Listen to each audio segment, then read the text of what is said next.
aussi le fait que des espèces différentes ont des signaux différents. Et que, en fait, cette acquisition de la communication, c'est quelque chose qui doit se développer avec le temps, qu'on soit un chien et un chat, ou un humain et un chien, ou un humain et un cheval. C'est-à-dire que les signaux de l'un doivent pouvoir être reconnus par l'autre. Et voilà, on ne naît pas avec cette capacité à reconnaître, un peu mieux les vocalisations parce que c'est quelque chose de plus fondamental, mais globalement, on a besoin d'apprendre ces signaux.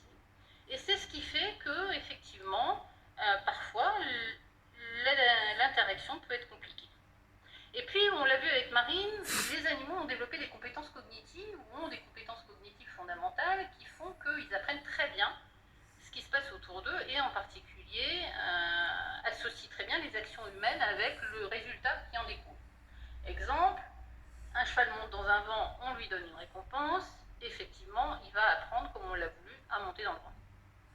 Mais, de la même façon, un cheval tape dans la porte du box, le soigneur arrive, trouve ça désagréable, donc va le nourrir en premier. Résultat, le cheval a appris que quand il tape dans le box, il est récompensé. Et donc à chaque fois, il va le faire de plus en plus.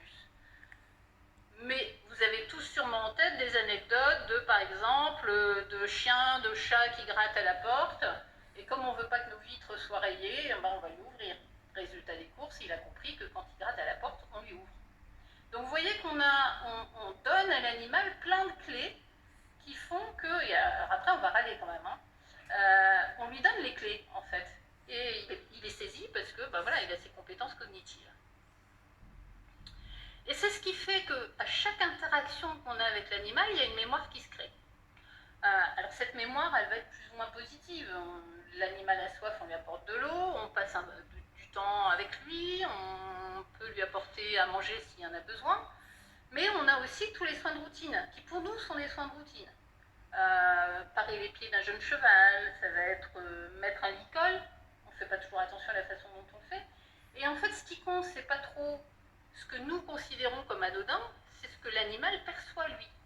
Et souvent, c'est des actions qu'il peut percevoir comme invasives. Par exemple, un éleveur de chevaux qui va aller voir ses poulains uniquement pour les moments où il faut parer les pieds ou faire une injection, pour les poulains, ça veut dire que l'humain est associé à des actions invasives. Et en fait, comme c'est un soin de routine, en fait, on ne comprend pas toujours pourquoi les animaux prennent de la distance. Et c'est effectivement comme ça que se construit une relation.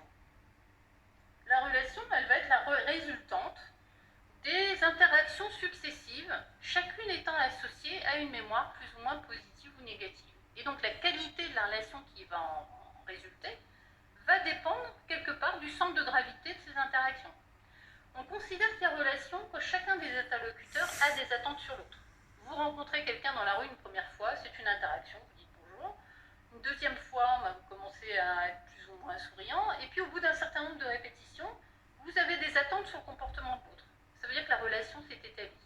La relation homme-animal, c'est la même chose.